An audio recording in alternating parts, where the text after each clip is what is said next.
I didn't think it was gonna happen, guys. but it's happening. It happened, and it did. This is my first time on what is this called? Instagram Live. Yeah, it's been a lot of people's first time on Instagram Live, so you're not alone. Yeah. We're still exploring it as well. Yeah. Well, you're doing good work. It can be a little bit of a pain, but once it's working, it usually is okay. So okay. we should be all right. I hope so. We're so happy to see you. Yeah, it's good to see you too. It's been a super long time, huh? I know, and now we don't have our one annual gathering this year, which is Fat Goose Craft Sale, one of our only craft sales that we do now, because I've decided that I don't love doing craft sales, and so we've narrowed it down to just 2 a year that we go to, mostly because the social element of it is so important to us. And now neither of them are happening. I also want to put on the record that they are financially very good craft sales. Yes, they are. I'm so glad to hear that. That's important. Too. Yeah, they're just all around wonderful. Yeah, we suffered over it, but ultimately it was the right decision to cancel it. Mm-hmm. We're not the kind to do a virtual show. We take great joy in, meeting people in person and seeing our community of makers. And so it just didn't appeal to us, or particularly fit in our schedule, because of course so many of us are the organizers, we're parents, and we're having to sort of navigate this new world of how to educate our children or occupy them at the least. Yep, fair. So, yeah. I've heard lots of different stories of pandemic child life. It's real. It is, yeah. Mm-hmm. And I'm glad that we don't have to have that on our plates. Yeah. Which is one thing that we don't have to think about. One less thing. One less big thing. Now let me lean this camera against the wall here. Okay, that's better. That works. So, if you just want to introduce yourself, I feel like I can see the names that are coming up, and I think pretty much everyone knows who you are. But we are posting these to our Patreon after a week of them. We're a little behind. If I'm being honest, we're kind of behind. Still figuring it out. Yeah, but having a little intro would be great if you don't mind. I don't mind.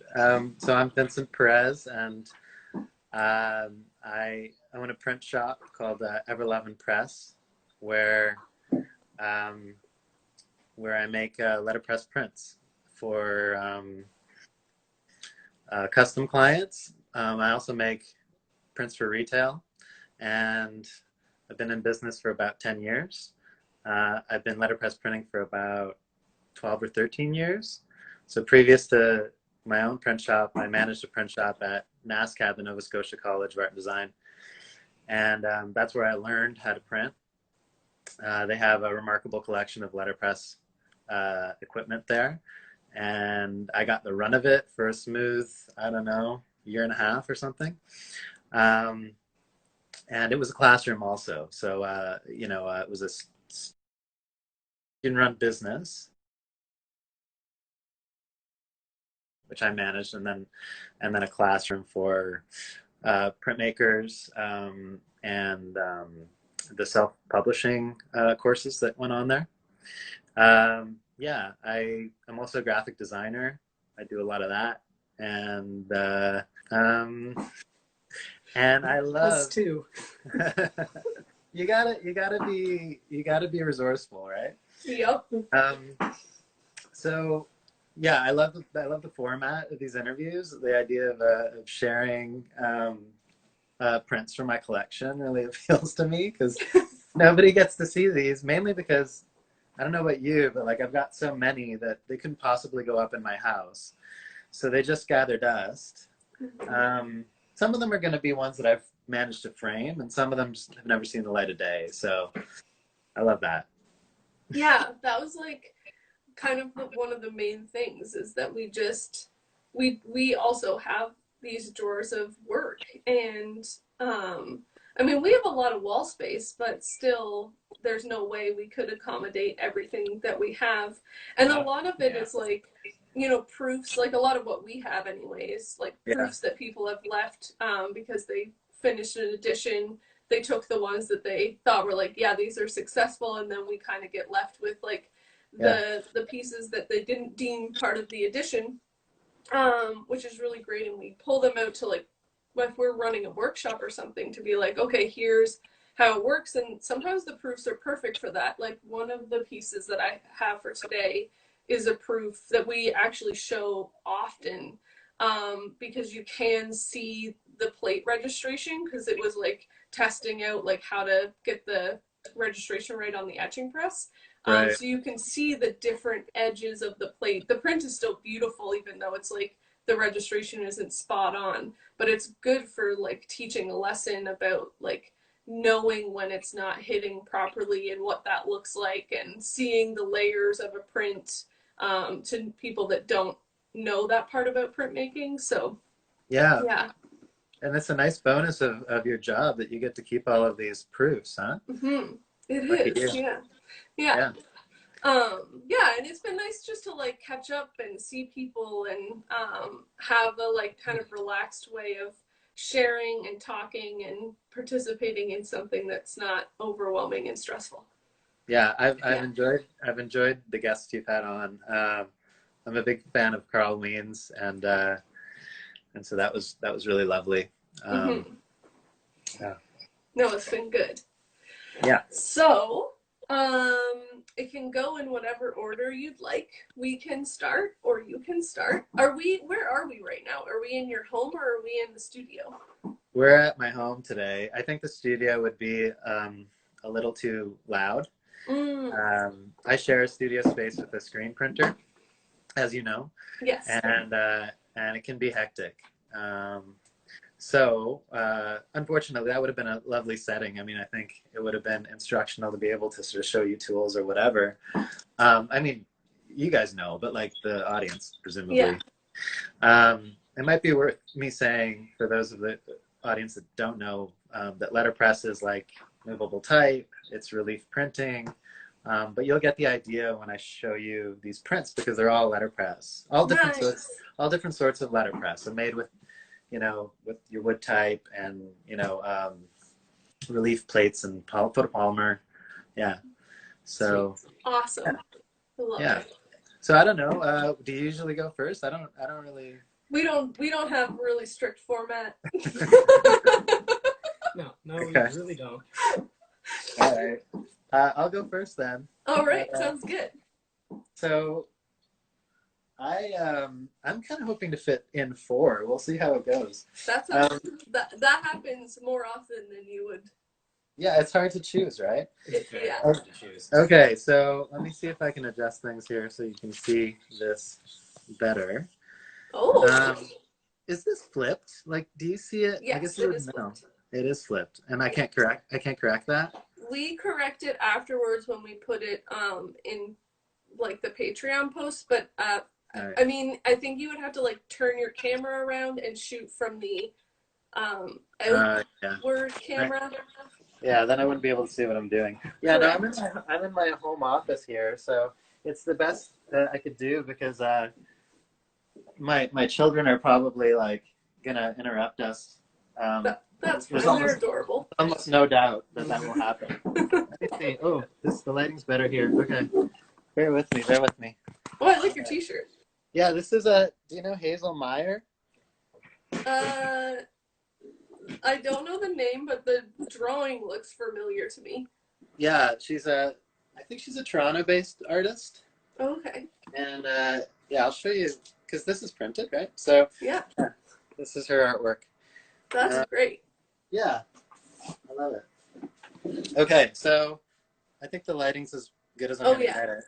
So this is I love this print. This one hangs in our house, so it does in fact see the light of day. Any guesses on who it is? Maybe you can read the signature. I'm not sure. I'm sure you've met this guy. I cannot read this signature. Okay. this No. this is a wood engraving by Wesley Bates. Oh, yeah. Yeah, I believe he resides north of Toronto somewhere. Gosh, that's Yeah. nice. I thought he Yeah. was like kind of in the like kind of maybe northwest of us, like kind of Stirling, Madoc, that kind of area. Oh, it's Like possible. It's possible. Um, he's such a I great printer. His like it's just fantastic. Yeah. So I think to be thorough about the credits, I think he I mean he obviously engraved this, but it was probably printed by Andrew Steeves at Gasborough Press in Kempton, Nova Scotia. So to give a little background on Wesley, he's a wood engraver, which is different than a woodcutter, and that. And correct me if I'm wrong, you probably know more about this than I do, but he uses end grain wood and he's able to, engrave rather than cut, which means that he can, the quality of his line work is different, right? Mm-hmm. It's very different tools. Yeah. Takes a lot more body posture than woodcut, because like the way you're holding the engraving tool is like critical to having the line work result that you're looking for. Okay. It's a beautiful process. I have only tried it a couple times, and it's quite challenging. Mm-hmm. So yeah, I mean, I've never tried it.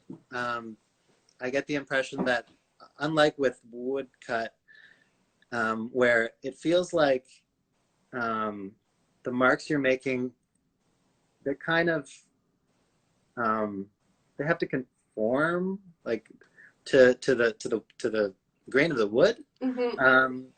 I feel like there's sort of that's not a limitation here. Is that true? Yeah. So like with like a plywood, which is what you would carve woodcuts on, like you can see the wood pattern to it. And what's the difference between a piece of plywood and end grain wood is that like if you're to look at like a 2x4, woodcut artists use the length of it, but he's using just that stubby end of it where the grain runs up and down, and so like when you're cutting across it, you're not running into resistance of like the tree growth, and so you can make little marks in every direction. Whereas with a woodcut, like the wood grain really pulls your chisel in different directions. And you're usually using a much like different type of wood for an engraving. If you're really committed to the process, you're using like a cherry or something that is just like it's incredibly hard. The harder the wood, the better the wood.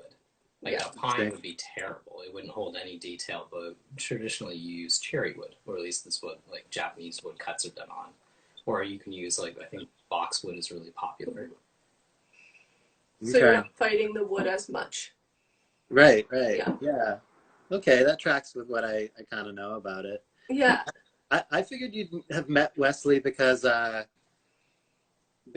he used to do the book arts show at OCAD. Yeah. Yeah. Older guy. Yeah. Big mustache. Amazing work. Such really good nice work. Yeah, really nice. So this a little more background on this print before we leave it. So this is a print that I believe was made for a book of poetry by Robert Bringhurst, and Robert Bringhurst is probably he's less known as a poet than as a typographer and the author of a book called The Elements of Typographic Style, which is like the Bible of typography. And he's Canadian. He's from the West Coast, and he's I think it's fair. Only uses the best, and I feel like Wesley is one of the best, right? So, so this is for, I think it's for a poetry collection called Ursa Major, and lastly, we love this print because the bear has human eyes, which is a nice detail. I'll put that a little closer. I was gonna say the eyes are like they're like a lot. Yeah. Like they're very drawing you into this face and making you feel a lot of feelings for this bear. Yeah. Yeah, there's something that you put it well. There's something that makes you sort of empathize with the bear, and it's not explicit. I feel like it takes a while to figure out what that is, and then you see it. So yeah, I love it. That's nice. Yeah. Okay, your turn. Okay. So this is our first print. It is a screen print by an artist, Heather Huston. And Heather lives in Alberta, I think Calgary, but I could be wrong about that. Human eyes on an animal body. No, that's like right up your alley. And so yeah, it's a screen print. It was part of like an exchange that we had done. So I feel like Heather's name is very familiar, and I did look her up, and her face looks really familiar. So I don't know if she just has a familiar face to me, or if we maybe have met her when we were in Saskatchewan where this exchange happened, or maybe at one of completely wrong. Maybe we've never met her before. But I don't know, something feels like we have. So a lot of her pieces are sort of photographic, but also kind of adding like line work and just sort of like graphic details, sort of like this grid work that's on top. And she looks a lot at kind of landscape, but landscape in a more like I would say like outside of an urban center, sort of like urban sprawl, kind of like cookie cutter houses that have been like mass produced, and trying to find like interesting structures and relationships that she's seeing between those spaces. And then she also is really interested in like human bodies and like the resilience or lack thereof of like the human body to illness.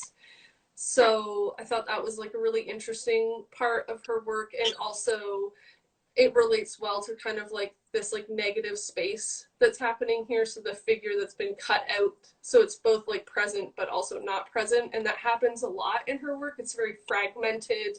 She like uses white space a lot, so there's, you know, this kind of cluster of energy in an area, and then all this like openness around it. So you can kind of get lost in the like density of one part and then take a break and then sort of jump back in, which I really like. And it's hard to see some of the layering here, but it is like a really very, very dense print. So the hands of the person are down here, and then there's sort of like a car piece in here. I'm not sure what this is. And then there's like an opaque white layer of the grid like inverted on top of this. So it's just a lot of like really beautiful layering and I see, like exploration of the process and the space that she's working on. I just think it's really beautiful, and the colors are so subtle and lovely. So how many colors do you expect that is? How many passes? Oh man, that's a good question. 1, 2, 3. We got like a half-tone cyan, magenta. I think it's CMYK, to be honest with you. What about this? I guess that probably, because this is a different than this. So that's another pass down here. So is this. So part of it looks pretty photographic. I would say like 5 or 6. Yeah. I love that. I love the parallel between adding layers of ink and then adding complexity of relationship between those layers, and of course, you know, between those things that those layers refer to, right? I'm a big fan of collage. You know, if I'm doing sort of anything for myself, sort of, you know, personally, like in my sketchbook, it's collage like, there's something appealing to me about like the, you know, intersection of all these media. And then ultimately that print is like, you know, you back away from it and it's gorgeous. It holds up. Yeah, I think for me, because I work mostly in the abstract, it's always nice to see pieces that are like finding a way to create like movement and using composition in an interesting way. Like I love this big heavy bar of information that's happening over here, and then knowing that you really need something light here or it's gonna be too much. Yeah. And I feel like this comes up a lot especially when I'm picking a piece to show. I really think I like when an artist can say, "I don't need to add more to this. I can leave a corner of this open." Oh, and yeah, that makes sense. Your sensibility as an artist, you really like strong compositions that are very like dominant in spaces. I also feel like I have a tendency to like overdo it. Like I for me, when I'm working, I want to like keep adding and keep adding and keep adding and keep adding, and there's like maybe like a conflict of confidence happening there that like, oh, if I keep putting more on, then people will know I'm really committed to this. And so when I see somebody that can just leave an area open, I'm like, oh yeah, that's a skill I'd like. Yeah, but I see the joy in kind of parsing this piece that way, like, you know, trying to understand how the compositional decisions were made. I was doing a little bit of graphic design this morning actually, and came up against this problem because I tend towards simple solutions sometimes, but you know, of course, with graphic design, there's implicitly anyway, there's a collaborator, right? There's the client who's interested in the outcome, and so yeah, something too simple might seem as if you haven't put the labor in. It's a different creature, of course, when you're making art and you don't have to, you know, answer to, you know, questions like that. But you know, left up to my own devices, yeah, it's like a, you know, it's one of the challenges, or it's game like, right? This idea of, you know, laying something out and trying to achieve a satisfying composition, which might also mean just sort of that subtractive process too, right?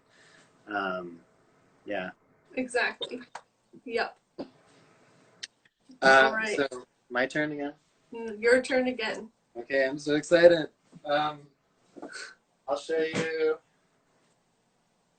Okay, yeah. I'll show you this piece, which was printed. Oh, if this one is, I'm gonna have to. Right. Welcome to every Friday. we all love work that has words in it. So this is larger than the last one. This is probably, if I were to guess, maybe 18 by 24 or something like that. It's a letterpress print, this time with a photopolymer. Okay. And so for your audience who may not be familiar with the technology, it's a process through which you turn typically something that's been digitized. So it may have started out like a hand drawing. That's the case here. It gets digitized, most likely, and then ends up on a film negative, which then, you know, gets turned into a relief plate with a plastic material that you expose, not unlike you would a screen for screen printing, but the effect being that instead of a sort of stencil, as is the case with screen printing, you get a relief. So letterpress, of course, you know, is well known for the impression it leaves in paper. I think that's its most recognizable feature. This was printed at what was then Pantry Press. Oh, yay! Yeah, you know Christian, of course. We do. And, sorry, what's his partner's name? Julie, Christian and Julie, yeah. So I visited them when they were kind of dissolving the press before they went on the road for, I guess, the rest of their lives. Yeah. And I bought a machine from them. I bought a gluer, a hot gluer. Yes. And it was a monster of a thing. Like I could barely. I was about to leave it there because I couldn't get it into my car. But Christian has a real can-do attitude, so he convinced me that we could do it. Yeah. Anyway, so, and then as a kind of a parting gift, he gave me this print. So the print's by Ray Fenwick. It's very possible that he in fact printed it, because I know he did a residency at Pantry Press once upon a time. And Ray Fenwick is a personal hero of mine. He also went to NASCAD, and he was the previous manager of the Dawson Print Shop, which I'd mentioned earlier. Yeah. And he is an extraordinary talent. So he's a designer, like a world-class designer, an incredible illustrator, a comic artist, but these days he's a performance artist, or I guess he's a interdisciplinary artist. So, you know, a performance, video, sound, what have you. When I knew him best, or knew of him best, he was part of a design agency in Halifax, and he was publishing these comics in the local alternative weekly, The Coast. So it was serialized, these comics. They were called Hall of Best Knowledge, and they were typographic comics. They're hilarious, they're super witty, and they're also beautiful, and they're type-based, right? They're lettering. He got those published in a collection called Hall of Best Knowledge, and published by Fantagraphics. I used to be a collector of comic books, and so this was really like this was in my wheelhouse. So so he's been called an originator of typographic comics. You know, for any mere mortal, that would be enough. But he's done so much else that I'm gonna leave it there, and I'll just start closing in on this. That's so rad. So you can see this.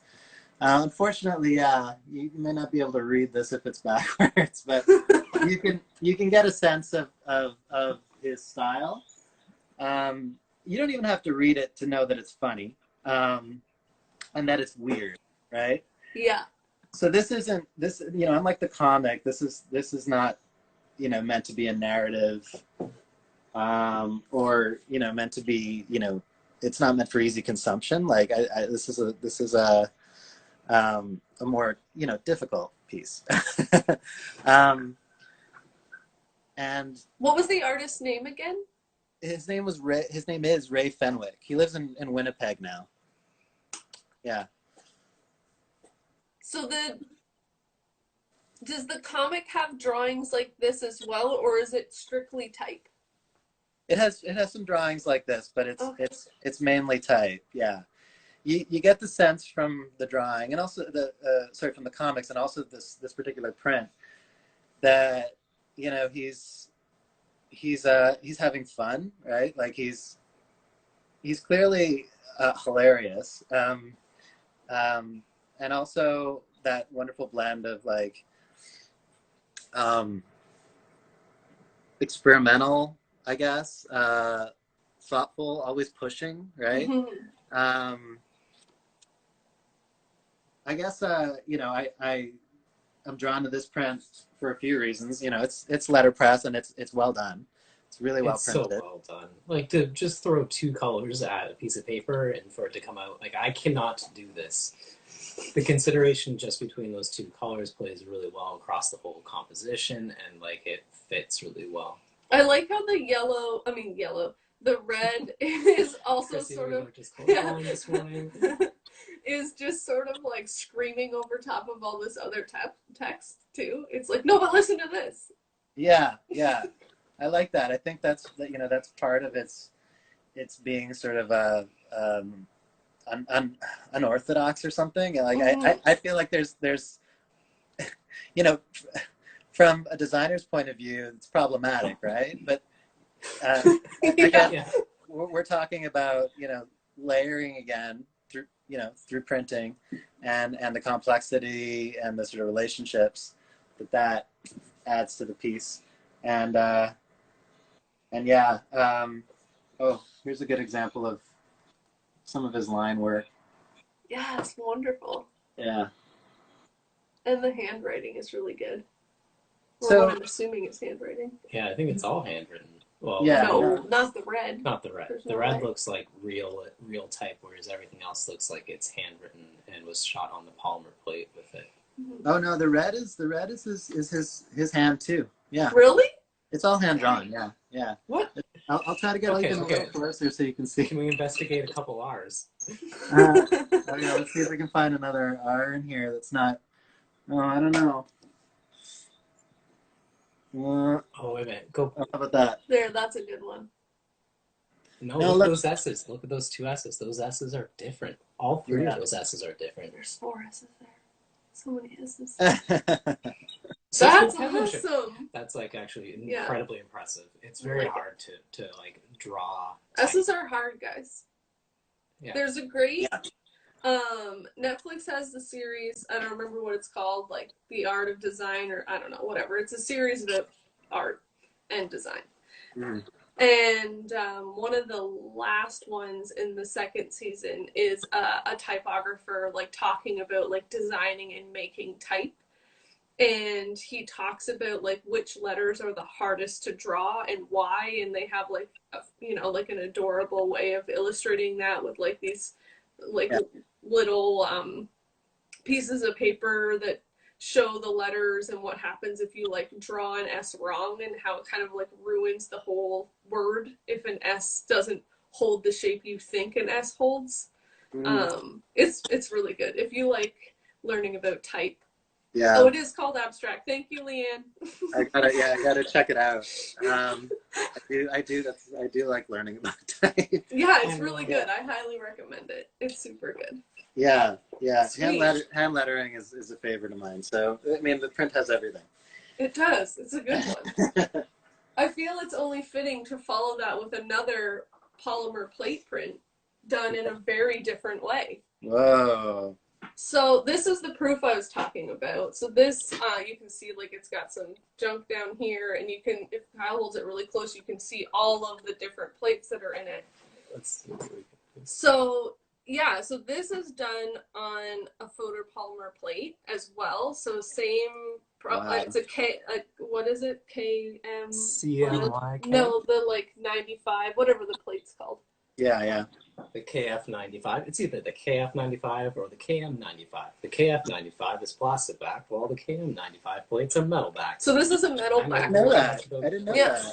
So this is a metal back plate. So what that means is the plate is steel, right? Yeah. So instead of like you use, I think the plastic back plates because that's kind of what everyone uses at the Vandercook. But if you buy the metal back plates and you shoot an aquatint screen first, and then you do full tone stencils, you can make photo etchings. Oh, wow. So that's what this is. So basically, this is Zak Long. Zak's a filmmaker predominantly out of San Francisco. So when he was here, he was working on this series of photographs that he had taken during a trip. And then I think he also had some negatives of photos that his grandmother or grandfather had taken. And Zak, again, I feel like I have an apology in every one of these because a lot of this is based on like my memory, and then I'll say it confidently as if it is fact when I am not 100% certain that that is fact. So correct me if I am mistaken, but I know that he did have a beautiful photograph of a woman who I think was his grandmother. So yeah, basically he had been working in some photo plates at another shop prior to coming to stay with us. But I think that the plates that he worked on with us were different because it was what we could accommodate in the shop. And so yeah, basically it's a piece of stainless steel, and then on the surface is a film that is sensitive to UV light. And so he just broke down his photographs in Photoshop to be like cyan, magenta, yellow, and black. And then each color is made into its own plate. So this would be 4 separate plates of information. And an aquatint screen is basically just another piece of plastic that has what looks like spray paint dots all over it, but it's made by a computer, so it's really like dense and kind of perfect. And that's what allows you to get this like gradient. So how it's going from a dark blue to like a white. If this was screen print, you would do that by like printing tiny little dots side by side by side. Yeah. And with the halftone, you put that onto the plate first, you shoot it for a little bit, and it puts a bunch of little dimples all over the plate that will all collect ink. Think like sandpaper. Yeah, like sandpaper. Okay. And then you shoot the photograph stencil over top, which has all the gradients in it, and those little dimples that are already there allow for that soft fade to a lighter color to be more like subtle and gentle instead of it being like dark white. And then each single color is printed independently on top of each other, and the hard thing is that these are printed through an etching press, not on a Vandercook, which means that like there's these two rollers. Kyle and I have an idea of like how we're gonna start talking about print better so that people that don't know what we're talking about can understand. You're really good at it. You're really good at it. I'm taking notes. So there's these two rollers, and then in between the two rollers is a steel plate, and which is called the bed, and then there's 3 felt blankets, and the felt blankets lay on top of your paper and your print, and then the print is on the press bed, and all of those get smushed between, like crushed between these two metal rollers, and the blankets help push gently the paper into it's not gently at all. It's gentler than just straight roller on paper, and then the paper takes the ink out of those depressions that you've made and puts it onto your paper, but it changes the size of the paper every time you put it through, because the paper is getting crushed so much that it stretches the paper fibers out, which means that registering an image with this process is super duper tricky. You basically have to figure out exactly how much that paper is stretching, which you can see in these lines, and then you cut your plate to like make up for like that little allowance right there, so that when you put it through again, it's hitting this corner properly. It's really hard. But okay, so I understand what you're saying about cutting the edge of the plate off so as to kind of line up that border. But what about, you know, the art itself? Doesn't it necessarily mean that it's gonna be misregistered? Or is it that flattened area of the paper is stable once you've compressed it? I don't think it ever stabilizes, but the technique is called calendaring. So prior to printing any of the colored plates, you send a blank plate through. That forces the fibers of the paper to kind of like spread out and be kind of abused. And then hopefully the next 4 plates that you print, it won't be stretching very much. But there is like, there is totally a possibility that like when you go from like layer 2 to layer 3, that it stretches a little bit more in a different direction. Or if you don't wet your paper significantly, and some parts are like dry and some other parts are properly wet, like it just, like I think with so much analog printmaking is that it's just like sometimes you just need luck on your side some days. Yeah, so somebody's saying, what about calendaring? So that's more or less what you're describing. Yeah, I think we watched an amazing, was it Crown Point out of California that did that? San Francisco that did that amazing. Well, I mean that's in California. That did that amazing lecture that we watched on doing like multi-layer photo. Yeah, it seems like a really crazy process to try and register multiple layers, especially in etching. Yeah, like the way that they had done it is they sent the paper in through first, but they had like a whole copper jig that was like essentially magnetized to the bed that would allow you to put your plate back in the same spot every time. And what they would do to kind of compensate for like the shifting of the paper or the, I guess like the spreading of the paper is like they would actually like register with like razor blades, fraction of a millimeter up.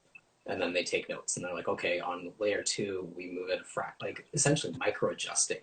But because like an etching press doesn't have any micro adjusters, micro adjusters are like little pieces of paper or little strips of copper, and you do it all by hand.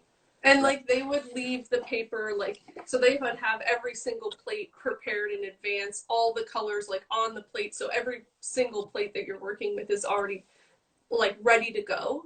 And they would leave the edge of the paper locked into the press, like gripped in. So it wasn't shifting at all from where it was positioned before. And then you would lay your plate down and then put it down, and they would leave the paper soaking for like a very specific amount of time overnight in like bags, and they would wash their felt blankets regularly so that none of the there's sizing in paper that like also affects this particular process. So if you're printing a lot, then the sizing from the paper actually gets into the blankets, which can affect all of this in a totally different way. So you would have to wash your felt blankets, which is a pain to do, so that the sizing is out of the blankets. It is like such an incredible and tedious process. Oh wait, we got another, what's this say?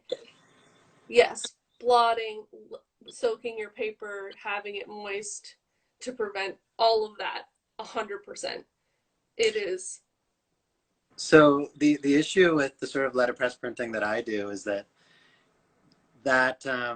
impression is really desirable, right? So you wouldn't want to calendar the paper. You wouldn't want to compress that paper, you know, in order to sort of prime it for perfect registration, because then you wouldn't get the same depth of impression. So really, it's just a matter of you know, these micro adjustments, like Kyle said, on the press, and you know, doing your best. But ultimately, it's sort of more important that you achieve, you know, a good amount of impression than if you have, you know, perfect registration. I've never attempted a CMYK print, by the way. If I did, if I had in the past, it would have been with halftones. I had no idea about this what did you call it, aquatint? Yeah, process. So I'm assuming when you get really, really close to the print, you see the sort of pattern, but it's sort of it's diffuse, and it's like, it's not what am I trying to say? It's a diffused halftone. It's like analog diffused halftone. And depending on how you program that aquatint to be very light or very heavy. Mm-hmm. Okay. Yeah. That's amazing. Wow. This is pretty really cool. Yeah. Okay, well, I'll show you what, you know, I've planned for my third print. I'm going to have to stand even further away here. Big prints. I love big prints. You know what I like better? Big type. Read it out. It says, I like it. What is it?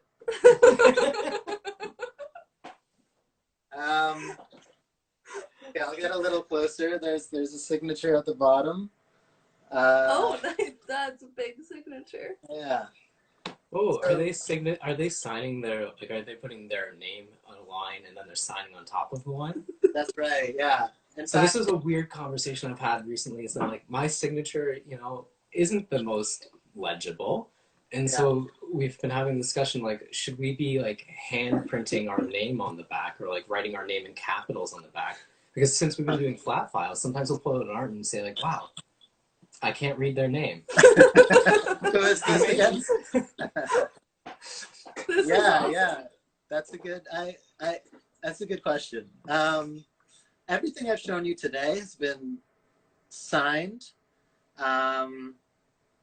but let's see. They've taken different approaches. Ray, I think he prints his name, so it's super legible. You know what I mean? Like in like uppercase letters.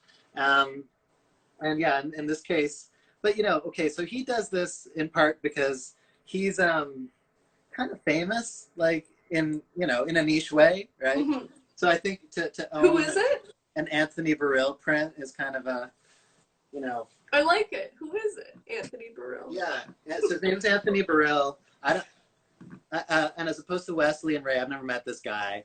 He's British. I ordered this print online. He is most famous maybe he's only famous for for one particular letterpress print. It's probably, I'm going to come out and say it's the most widely sold letterpress print in the world. And it is the one that says something like, oh no, it says work hard and be nice. I think that's what it is. Yep. Yeah. I know the print. Yeah. Yeah. It seems like you see that in all of sort of the, you know, interior design magazines, your apartment therapy. Be nice to people. Yeah. Okay. Work hard and be nice to people. Ellen, do you have this print? Maybe you have it. I think it certainly represents you. Anyway, so you know, like I said, I make retail stuff, and I would love to land on a print that that sold in the quantities that Anthony's prints sell. But I you know, I haven't. It's okay. But I really admire what he's doing here. I don't think he's a printer himself. I get the impression that he's a designer. And he comes up with these words, right? These phrases, and he has them printed. He collaborates or he partners with production to get these made. And they are, as opposed to the other two prints that I've shown today, they're made with wood type, so giant wood type. Love it. And I just really love the sentiment of this particular piece, because it's often how I feel about art, right? Or I feel like people have said this to me about my own paintings. Yeah, I like it. What is it though? And I'm like, yes, perfect. But like in a positive way. Like I want to say it like this, like I like it. What is it? Like, you know, like because that's usually it. Like it's like whatever it is, really, I love it. Like yeah. But like let's talk about it.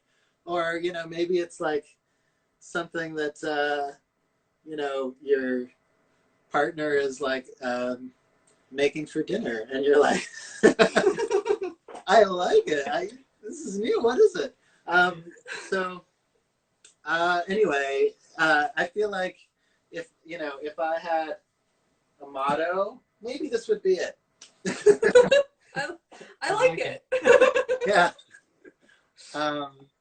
Yeah, and so, you know, maybe then I'll take, you know, because the discussion about this one was sort of brief, I'll take the opportunity to show this one. Yeah. Is that okay? Yes. Yeah. So wood type again. You know, again, sort of in search of a phrase that was particularly meaningful, relevant, is particularly meaningful, relevant, but just sort of very simple. When you look closer at, you know, any of this wood type, by the way, it has, of course, and because you guys have a collection, right? We don't have a good collection of wood type. I'm trying to get my hands on some, but it's becoming a bit challenging.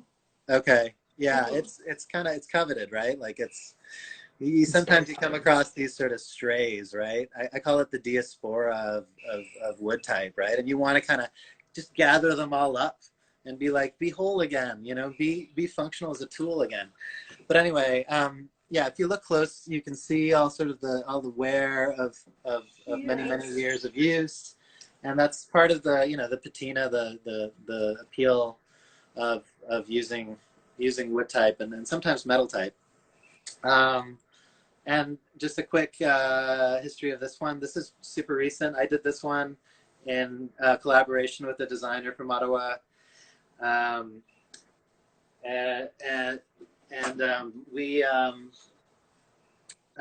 how did that happen? I think he posted it on his Instagram as a digital design, sort of shortly after George Floyd was killed, and it was a takeoff of I'm sorry, the designer's name is Steve St. Pierre. So props to Steve, of course. Super thoughtful designer. I just love how his mind works. So George Floyd is killed. We're all sitting around bummed about the state of the world. I felt particularly, I don't know, I just felt I didn't want to make anything. Like I didn't want to do anything. And then I saw his post, and which is based on the "I Am a Man" protest post from Civil Rights Movement, right? That's right. So it's based on "I Am a Man." These placards from the civil rights movement. So the 60s. A very famous, photograph or two or three, I don't know, that show these protesters, activists using these signs. And so this was, of course, a takeoff on that. And of course, it's a different arrangement, a different lockup. We changed the emphasis. In the case of "I Am a Man," it was "I am a man." That was the punctuation. That was the emphasis. And so here we're saying he was a man, right? Yeah, I remember once I kind of got Steve's okay. I like ran to the shop because I kind of figured that I more or less had the same type that he was going for here, and I did. And it was thrilling. Like I just felt like, okay, and I think I probably did it all in the span of like a few hours. And then I fundraised with it for a few weeks. Just sending the posters out to anyone who would donate money to Black Lives Matter or related causes. And all the money, I didn't receive a cent. In fact, I foot the bill for shipping and everything, because it felt really good to do it. Yeah.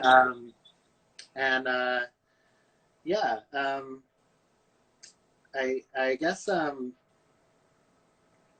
technically, I'm not sure there's more to say about this. I've got some metal type down here at the bottom. How many did you end up printing in the edition, or is it not editioned? It's I think probably 50 or 60. Nice. I sent a good 30 to Steve, and then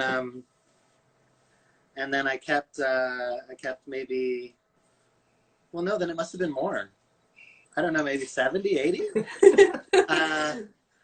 It was that night was a blur, and because I think I probably ended up shipping, I don't know, want to say upwards of 40 or 50, and then so around there. Yeah. I remember contacting you because I was trying to figure out how to package this stuff. Do you remember that? Yep. Yeah. So. And we didn't have anything helpful. All right. So we really failed you. Your turn, right? We've. All right. I might get cut off, but I'll do my best to get my last share in. So this is a watercolor piece, and this was like a gift piece, so it wasn't really part of the work that she was doing here per se, because this is our house right there.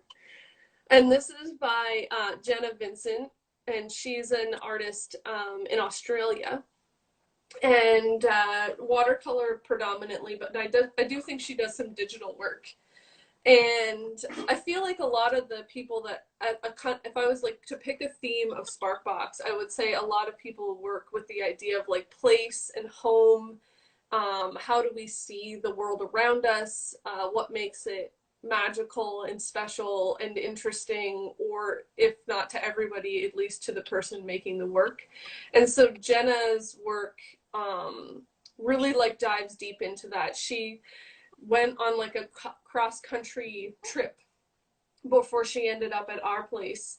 I think it was her first time in Canada, and she started on the West Coast, and then I don't know if she traveled past us afterward. It's possible, but we were part of the journey. And while she was staying with us, she looked at the images and sketches that she had done on her trip, and just started kind of playing with what Canada was to her. And what she thought was really interesting and fascinating and uniquely Canadian by comparison to her home of Australia. And in all of them, this kind of block out of these triangles passing through the space, which I'm not sure what they mean to her, but to me it kind of felt like it was a symbol of her moving through these environments in kind of like a magical. She does a lot of like fantasy art too, which I love. She has these like very sort of serious watercolor landscape paintings, and then she has these very like, you know, like dragons, like full fantasy work. And sometimes they kind of merge together with this like idea of like bringing out the fantasy and myth and light of like the environment around us, and making us a little bit more aware of like just the beauty and majesty of the place that we live, which I don't know, for me it's really beautiful and valuable to like think about those things and fall in love with where you live. And yeah. Yeah. And you're reminded of that all the time as these resident artists make work that's really sort of site specific or inspired by your home and the beautiful landscape around it. Mm-hmm. So can you remind me, you may have said this, but what are those triangles made of? Are they collaged on, or are they So she was using a material, I don't know what it's called, because I'm not a watercolor artist. It's like a stop out. You paint it on first, and then you wash over it, and then you can rub it away, and it will reveal that spot is clean afterwards. Okay, yeah. So you can do like a wash underneath, let it dry, then paint on this stop out. It looks like glue. And then you can watercolor over top of it, and yeah, it just basically like blocks. It's a good way, if you've ever worked with watercolor, it's such a pain. And it's a good way to keep your whites white if you want to save the paper color, and have bleeds and backgrounds happening as well. So I guess we should say goodbye, huh? I know. This was a great conversation. This was wonderful. It was so nice to see you. That was so much fun. Thank you so much for inviting me to do this. I hope to see you in person soon.